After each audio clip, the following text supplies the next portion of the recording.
Hi everyone, welcome to the sociology class. I hope you all are doing good. So today is our day 14 of 30 days 30 session series जहाँ पर हम लोग इग्नू के questions solve कर रहे हैं. Now those of you who are watching this session for the first time, I am Bhairavi Bharadwaj and I teach sociology on this platform. Now why we are doing IGNOU question is because IGNOU material is very important. If you are preparing for CUET PG तो आपको BA level का IGNOU material पढ़ना है. और अगर आप net या gate की तैयारी कर रहे हैं या किसी भी असिस्टेंट प्रोफेसर एग्जाम की तैयारी कर रहे हो जैसे आरपीएससी एमपीपीएससी तो वहां पर आपको बीए एमए दोनों पढ़ने पड़ेंगे. ठीक है. Now IGNOU notes are very important because they are the most reliable source. आपको इसमें बहुत कम एरर्स मिलेंगी. हार्डली बहुत मुश्किल से एक दो एरर मिल सकती हैं बट इग्नू में ज़्यादातर जो एरर्स हैं वो नहीं है. बाकी बुक्स में आपको ज़्यादा एरर मिलेंगी जैसे CN शंकर राव में भी बहुत सारा एरर है. ठीक है. So IGNOU notes are the best reliable source that you can study from. तो उसको ज़रूर से पढ़ो एंड वहाँ से ही मैं क्वेश्चंस बना रही हूँ. These questions are made by me only. They are not copy pasted. मैं खुद every day I make 20 questions. कभी कभी टाइम होगा तो I will make more questions और मैंने करे भी हैं इस सीरीज़ में. 40 क्वेश्चंस हम लोगों ने रिसर्च के करे थे आई थिंक. सो जैसे भी मेरे पास टाइम होगा वैसे मैं इसमें क्वेश्चंस ऐड करूँगी बट मिनिमम क्वेश्चन हम लोग 20 तो करेंगे ही. अब जैसे अभी तक हम लोगों ने आई थिंक 100 क्रॉस कर दिया होगा. 100 क्वेश्चंस तो हम लोगों ने कर ही लिए हैं और ज़्यादा ही कर लिए हैं क्योंकि 20 क्वेश्चंस हम लोग कर रहे हैं राइट. सो 14th डे है आज आपका और कंपाइलेशन को लेके बहुत कन्फ्यूजन है कि मैम इसका PDF दे दीजिए. तो PDF मैं आपको 30 डेज़ के बाद ही दे पाऊंगी बिकॉज अगर मैं सारे सेशंस के PDF देने लगूंगी ना तो it will create a lot of confusion. सारे ही सेशन के PDF आपको एक जैसे लगेंगे. सो आई डोंट वांट दैट. एक ही PDF मैं आपको दूंगी जिसमें पूरा ये प्लेलिस्ट कवर होगा. तो उसके लिए ये टेलीग्राम ज़रूर से ज्वाइन करना क्योंकि इसी टेलीग्राम पे मैं PDF को अपलोड करूंगी. ठीक है. अच्छा, those of you who want PDF आप लोग ऐसा कर सकते हो कि आप लोग स्क्रीनशॉट ले लो. ठीक है. इसका स्क्रीनशॉट ले लो. That will help you a lot. Okay. तो स्क्रीनशॉट ले लेना, वो हेल्प करेगा. ओके. चलो अब क्वेश्चंस देखते हैं. You guys know the rules. आप लोगों को मुझे लास्ट में सेशन खत्म होने के बाद कमेंट में बताना है कि आपके कितने मार्क्स आए. वैसे तो मार्क्स देखो इंपॉर्टेंट नहीं है. कॉन्सेप्ट नए पता चले वो ज़्यादा इंपॉर्टेंट है. कुछ भी इस सीरीज़ में आपको नई इन्फॉर्मेशन पता चले तो प्लीज़ उसको टॉपिक को नोट करो और उसको प्रिपेयर करो. ठीक है. क्योंकि मैं एग्जाम ओरिएंटेड क्वेश्चंस ही बनाती हूँ जहाँ से मुझे लगता है क्वेश्चंस आ सकते हैं. बस मैं वही एरिया से क्वेश्चन बनाती हूँ. ठीक है. So make sure that you make a list if you are preparing on your own. अगर आप सेल्फ स्टडी कर रहे हैं तो आपको एक टॉपिक की लिस्ट बना के उसको ज़रूर से प्रिपेयर करना चाहिए. ठीक है. चलो स्टार्ट करते हैं. क्वेश्चन नंबर 1 देखो. पढ़ो क्वेश्चन को. क्वेश्चन थोड़ा लेंदी है, बड़ा है बट ऐसे क्वेश्चंस आते हैं चाहे CUET PG हो चाहे गेट हो नेट हो. ऐसे क्वेश्चंस हमेशा आएंगे जहां पर आपका रीडिंग कैपेसिटी को टेस्ट करें वो या रीडिंग कैपेबिलिटी को टेस्ट करें. ठीक है. देखो. In the dash, the mind has given over the vain search after absolute notion, the origin and destination of the universe, and the causes of phenomena applies itself to the study of their laws, their invariable relations of succession and resemblance. Reasoning and observation duly combined are the means to this knowledge which best describes this paragraph. बहुत ध्यान से पढ़ो question को और देखो क्या हो सकता है यहाँ पर. Positive state, negative state, solid state, neutral state. And you have to tell me कि यहाँ पर कौन सा ऐसा कीवर्ड है जिसके बेसिस पे हम ये चूज कर सकते हैं. I can give you all a hint also कि this question is from Auguste Comte. Now इनका नाम सुनते ही आपको पता चल जाएगा कि यहाँ पर किस चीज़ की बात हो रही है. So the correct answer here is A. जिन्होंने ए आंसर दिया है वेरी गुड. क्यों होगा पॉजिटिव स्टेट? क्योंकि यहाँ पर रीजनिंग, ऑब्जर्वेशन, एब्सोल्यूट नोशंस ऐसी बातें हो रही हैं जो हम लोग पॉजिटिविज्म में देखते हैं. ठीक है. So in positive state all these things come and Auguste Comte talks about it. You all know right. Now the language of this question is tough because ये BA के नोट से नहीं है, ये MA के नोट से है. ठीक है. सो इस तरह के टफ क्वेश्चंस भी आते हैं जहां पर आपको ना भी समझ में आ रहा हो पैराग्राफ का meaning but if you will see the key terms carefully, अगर आप कीवर्ड्स को केयरफुली पढ़ोगे, समझने की कोशिश करोगे, एलिमिनेट करोगे तो आप लोग क्वेश्चंस को कर सकते हो. और ये सारी ट्रिक्स जो है ना ये हर एग्जाम में सेम रहती हैं, चाहे वो CUET PG हो चाहे वो नेट हो गेट हो. एलिमिनेट करना आपको आना चाहिए कि कौन सा कीवर्ड है जो किसके साथ जाएगा. ओके. सो इस तरीके से पढ़ना तो चीज़ें आसान रहेंगी. Now question number 2. What is the first step in a survey design? Survey design में पहला स्टेप क्या होना चाहिए? Data collection, formulation of research question, sampling या फिर data analysis? Very easy question. I want all my students to give me the correct answer. सब लोग इसका आंसर करेक्ट देना. हिंदी वाले भी इसको रीड कर लो.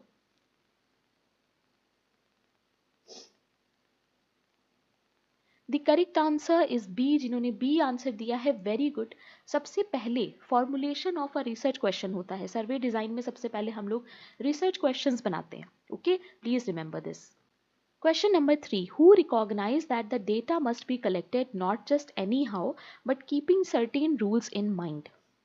किसने ये बोला है कि हम जब भी डेटा को कलेक्ट करते हैं तो हमें कुछ रूल्स अपने माइंड में रखने चाहिए. बिना रूल्स के अगर हम डेटा कलेक्ट कर रहे हैं तो that will not help in our research. Weber, Durkheim, Marx, Auguste Comte. Now this question is also very important क्योंकि इसके बेसिस पे इस थिंकर की पूरी एक बुक ही है. And that is why I have added this question here. The correct answer is B. जिन्होंने बी आंसर दिया, वेरी गुड. एमाइल डर्कहाइम की बुक है.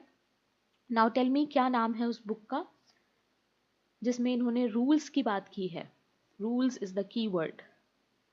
आई hope everybody is giving me the correct answer. Rules of sociological method. और ये book कब आई थी? That is also very important for you. ठीक है, सो 1895 में ये बुक आई है. Very important. Okay, please remember. Question number 4. African political system, ये एक बुक है, is an academic anthology edited by anthropologist mayor Fords and, इसके साथ कौन होगा? Evans Pritchard, James Frazer, E B Tylor, Malinowski. Now this question is also from IGNOU. IGNOU में as it is ये sentence था. African political system is a book जिसको edit किया है मेयर फोर्ड ने और उनके साथ इवांस प्रिचार्ड ने. प्लीज रिमेंबर, इवांस प्रिचार्ड से कई बार क्वेश्चंस आते हैं, तो he is very important. Okay, question number 5. What is technological optimism? इसमें से कौन सा है जो टेक्नोलॉजिकल ऑप्टिमिज्म की बात कर रहा है? The idea that industrialization should be stopped to protect environment.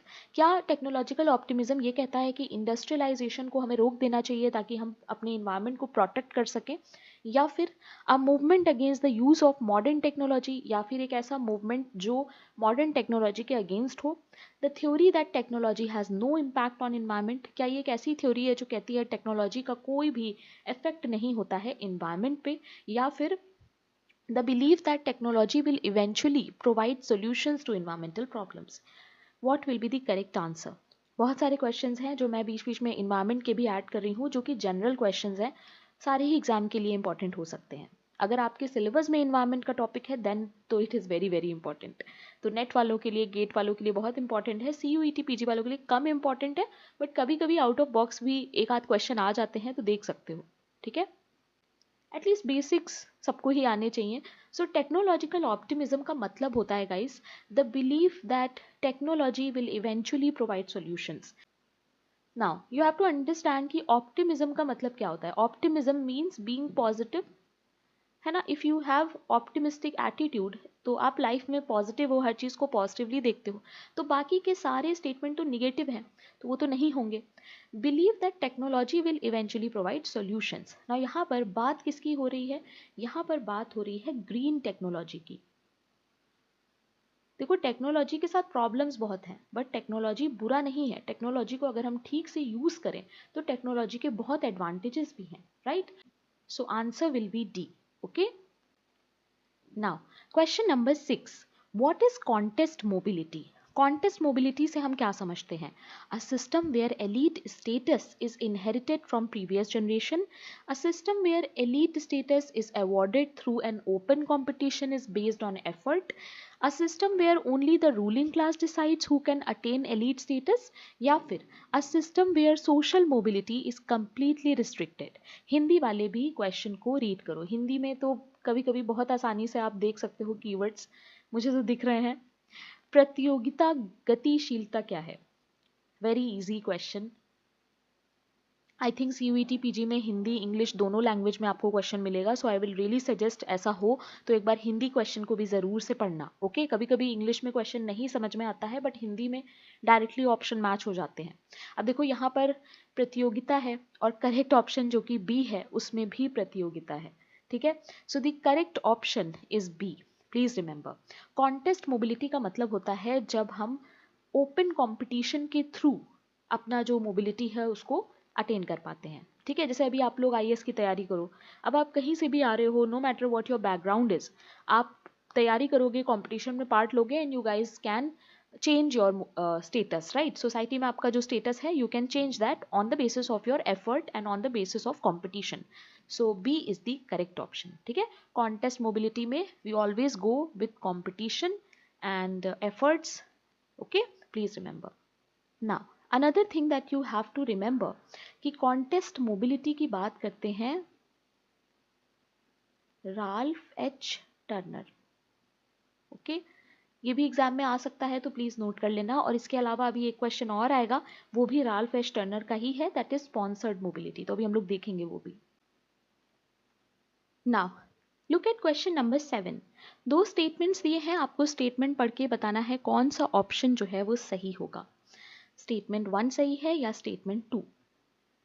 Linton distinguished between expected behavior and actual behavior of individual, या फिर expected behavior is what an individual is supposed to follow based on their status and role, while actual behavior may differ.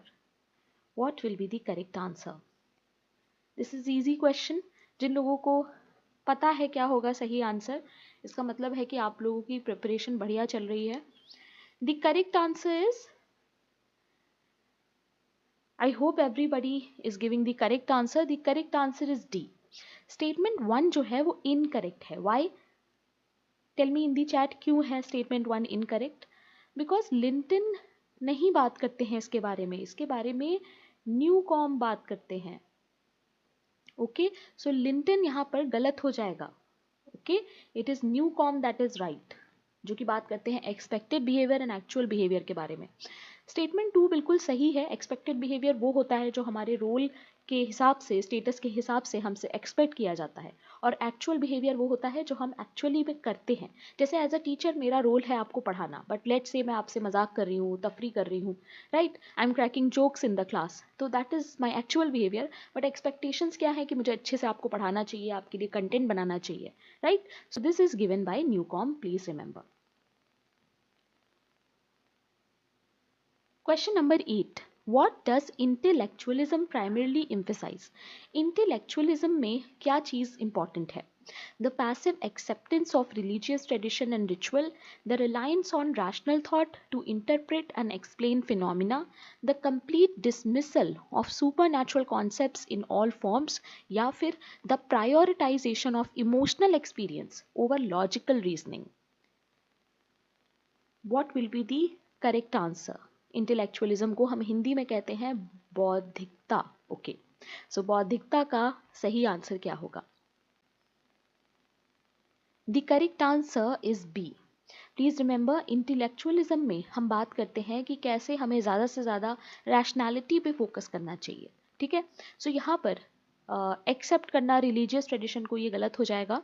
Complete dismissal of supernatural, तो ये भी गलत हो जाएगा। हम लोग डिसमिसल में नहीं जाते हैं, जबकि हम लोग रैशनल वे में चीज़ों को समझने की कोशिश करते हैं। अब यहाँ पर इमोशनल एक्सपीरियंस को प्रायोरिटी देना तो नहीं, हम लोग लॉजिकल रीजनिंग को प्रायोरिटी देंगे यहाँ पे, ठीक है। So the correct answer is B, please remember.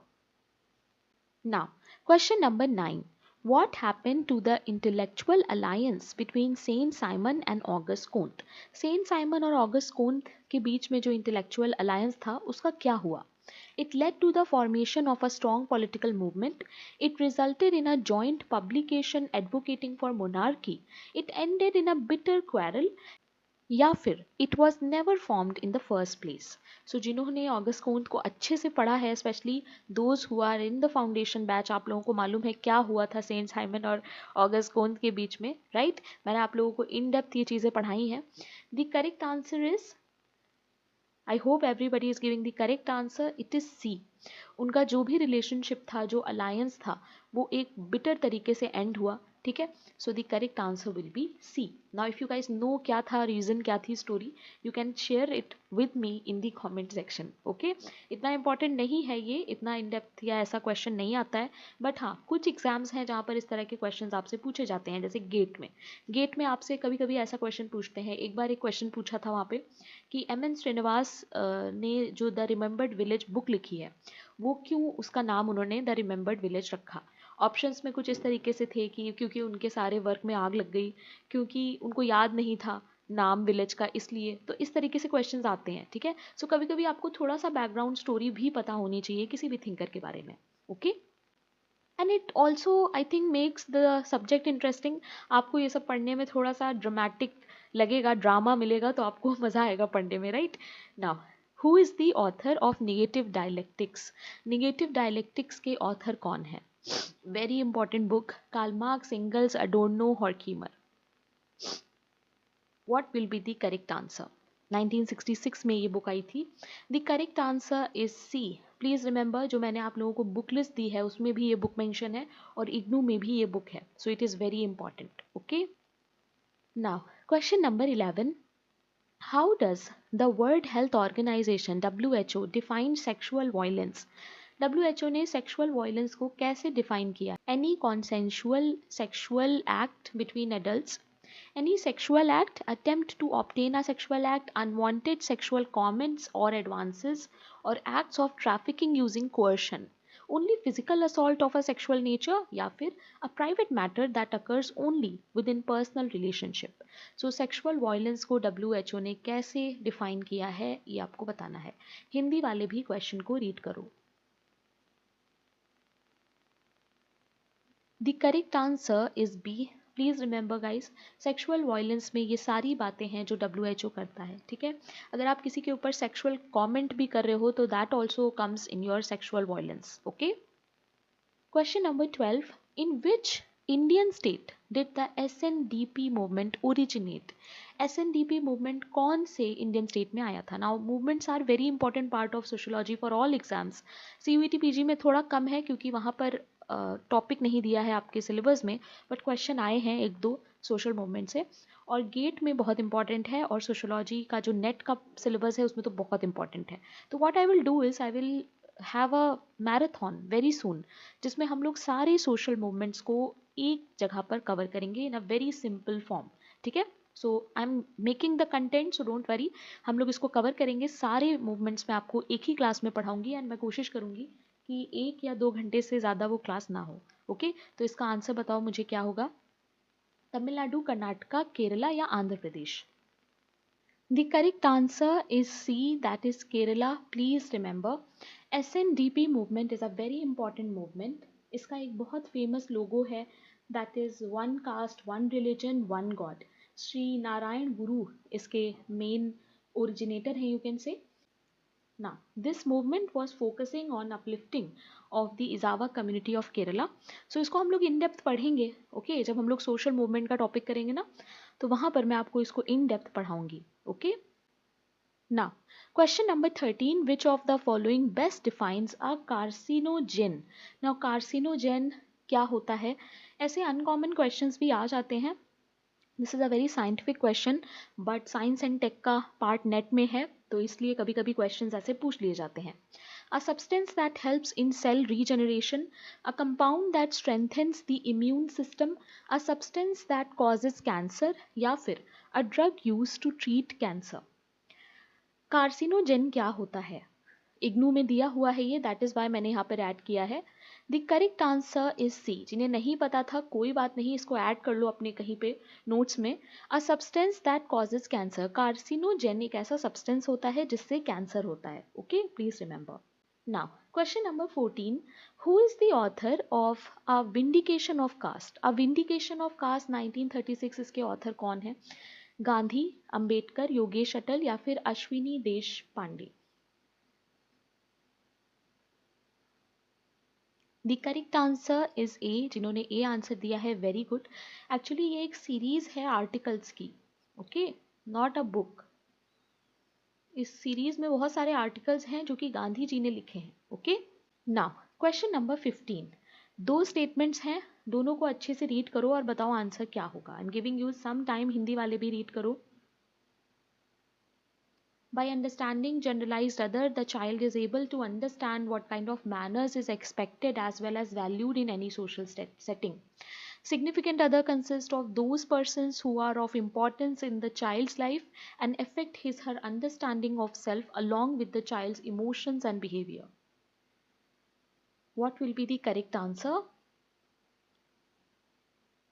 The correct answer is A. जिन्होंने ए आंसर दिया है वेरी गुड। दोनों ही स्टेटमेंट्स जो हैं वो सही हैं। जनरलाइज्ड अदर में जो बच्चे होते हैं, जो चाइल्ड होते हैं, वो लोग अलग तरह का मैनर्स सीखते हैं। मैनर्स मतलब सोशल सेटिंग में उनको कैसे रहना है वो ये सीखते हैं जब वो जनरलाइज्ड अदर से इंटरैक्ट करते हैं ना। और जनरलाइज्ड अदर वो लोग होते हैं जो हमारे इमीडिएट जो यू कैन से जो हमारा प्राइमरी सोशलाइजेशन कराते हैं या जो हमारे क्लोज होते हैं उनसे हट के जो लोग होते हैं, जैसे हमारे मदर, फादर, ब्रदर, सिस्टर, ये सब हमारे सिग्निफिकेंट अदर में आएंगे। बट बाकी सारे लोग जैसे मेरा टीचर, मेरे फ्रेंड्स, ये सब हमारे जनरलाइज्ड अदर में आएंगे। ठीक है। So significant other consist of those persons who are of importance in child's life. बच्चे की लाइफ में जो सबसे ज़्यादा इंपॉर्टेंट होते हैं वो कौन होते हैं? Mother, father. सो वो होते हैं सिग्निफिकेंट अदर। और इनके अलावा जो बाकी के लोग होते हैं, सिबलिंग, मदर, फादर, इन सबको छोड़ के वो जनरलाइज अदर में होते हैं। ठीक है। सो करेक्ट ऑप्शन इसका जो होगा वो ए होगा। ओके। अच्छा देखो, मैंने यहाँ पर ऐड भी कर दिया है। सिग्निफिकेंट अदर मतलब specific people such as parents, brother, sister, relative, friends, right. और जनरलाइज अदर कौन से होते हैं? Internalise attitude, expectations and view points of society that we use to guide our behaviour and reinforce our sense of self. So बाकी सारे लोग किस में आ जाते हैं? जनरलाइज अदर में। Okay. Now question number 16. Being a liberal means what? Unwavering adherence to long-standing tradition and established authority, a strict rejection of all historical beliefs in favor of modern ideologies, the belief that societal norms should remain unchanged to preserve order, a flexible approach that values open-mindedness over rigid orthodoxy. So liberal का मतलब यहाँ पर क्या होगा?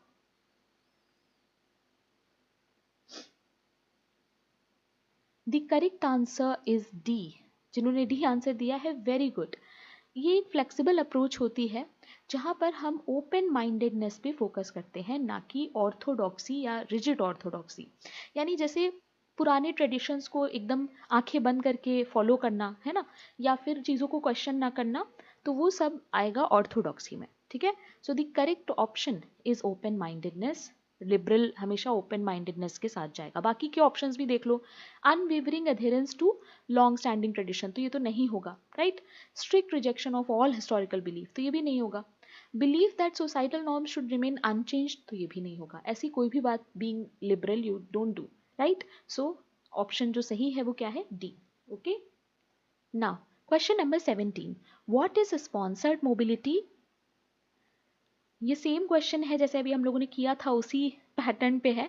देखो, मैंने दोनों इसलिए ऐड किए हैं बिकॉज आई वांट, जिनको नहीं पता कॉन्टेस्ट मोबिलिटी, स्पॉन्सर्ड मोबिलिटी के बारे में, उनको आज के टेस्ट से ये चीज़ क्लियर हो जाए। ठीक है। सो कॉन्टेस्ट मोबिलिटी जैसे राल्फ एच टर्नर का था, वैसे ही sponsored mobility is also given by Ralph H Turner. Okay. इन्होंने दो टाइप्स दिए हैं हमें, कॉन्टेस्ट एंड स्पॉन्सर्ड। ठीक है।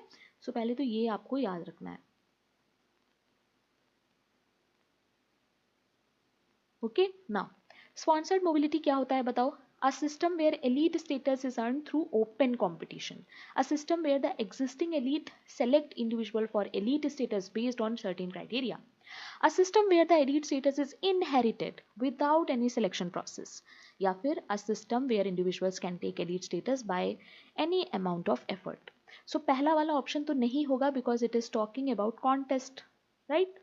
Contest mobility अभी हम लोगों ने देखा था open competition.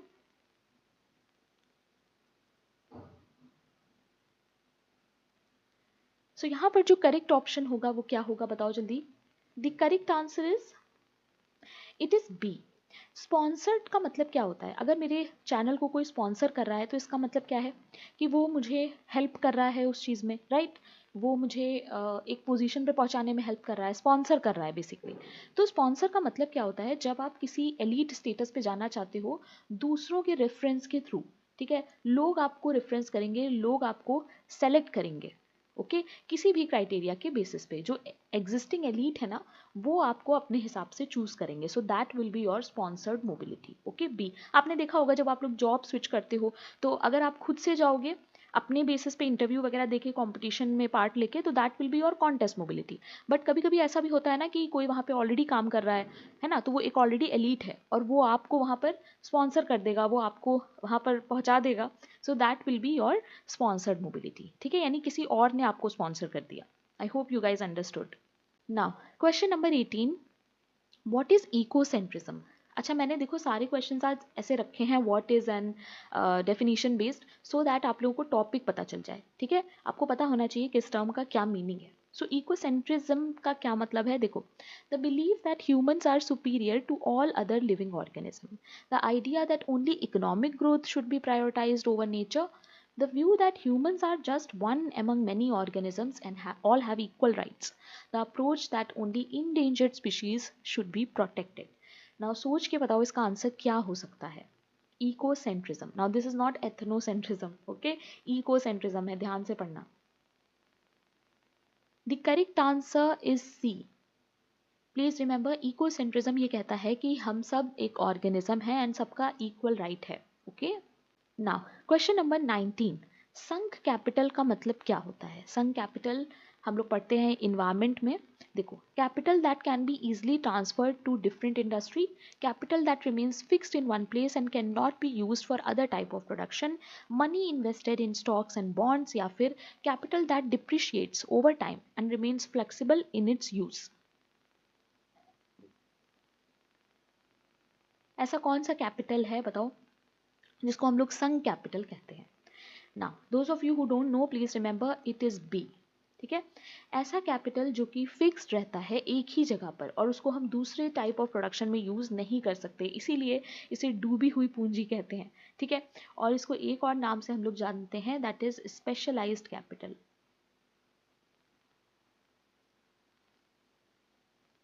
Okay, please remember specialized capital will be your answer.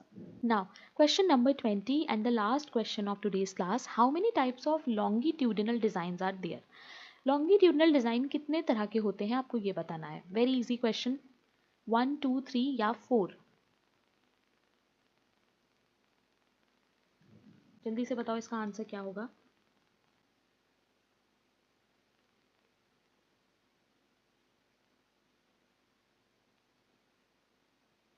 Now यहाँ पर देखो क्या है, कई जगह पर तुम लोगों को बहुत सारे टाइप्स मिलेंगे। ठीक है, बट अगर हम लोग इग्नू के अकॉर्डिंग जाएं, I am going with IGNOU. Okay, there are many types, मैं आपको पढ़ाऊंगी लॉन्गिट्यूडनल डिजाइन के टाइप्स, बट अभी इग्नू के हिसाब से अगर हम जाएंगे तो इग्नू के हिसाब से देयर आर 2 टाइप्स। ठीक है, 2 टाइप्स कौन से हैं, panel and trend. Okay,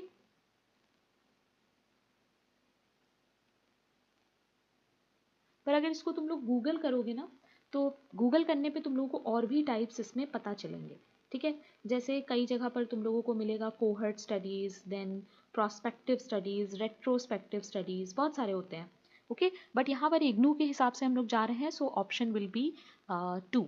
okay, please remember, panel ठीक से लिख देती हूँ मैं। ओके, मैं आपको पढ़ाऊंगी लॉन्गिट्यूडनल डिज़ाइन पे, मैं एक शॉर्ट वीडियो बनाऊंगी जहाँ पर हम लोग इसके मीनिंग भी पढ़ेंगे और इसके जितने भी टाइप्स हैं उनको भी मैं आपको पढ़ाऊंगी। ठीक है, 5 मिनट सीरीज़ ऑलरेडी कई बार मैंने चलाई है सोशोलॉजी पे, तो वहाँ पर हम लोग ये सारी चीज़ें शॉर्ट में कवर करेंगे। ठीक है, मुझे थोड़ा सा टाइम देना, और इन केस अगर अपने आप से भी पढ़ना है तो गूगल करके भी थोड़ा पढ़ सकते हो, बट मैं इस पर एक वीडियो ज़रूर बनाऊंगी। Okay, so that's it for today guys, let me know in the comment section आपके कितने मार्क्स आए हैं। And if you are a sociology student तो आप लोग सब्सक्राइब कर सकते हो, अपने एग्जाम के अकॉर्डिंग चीज़ों को देख सकते हो। दिस इज़ द टेलीग्राम जो आपको ज़रूर से ज्वाइन करना है, और ये मेरा पर्सनल टेलीग्राम है, अगर कोई भी डाउट हो तो मुझसे यहाँ पर पूछ लेना। ओके, एंड ये ऐप है जिसको तुम लोग डाउनलोड कर सकते हो। इसमें CUET PG का बैच चल रहा है, बट अभी और भी चीज़ें आएंगी, फ्री टेस्ट भी होगा। जैसा मैंने एक बार फ्री टेस्ट इसमें करवाया था, full length test for CUET PG, तो वो हम लोग करेंगे, तो ऐप ज़रूर से डाउनलोड कर लेना। सो दैट्स इट, कल मिलते हैं फिर, कीप लर्निंग।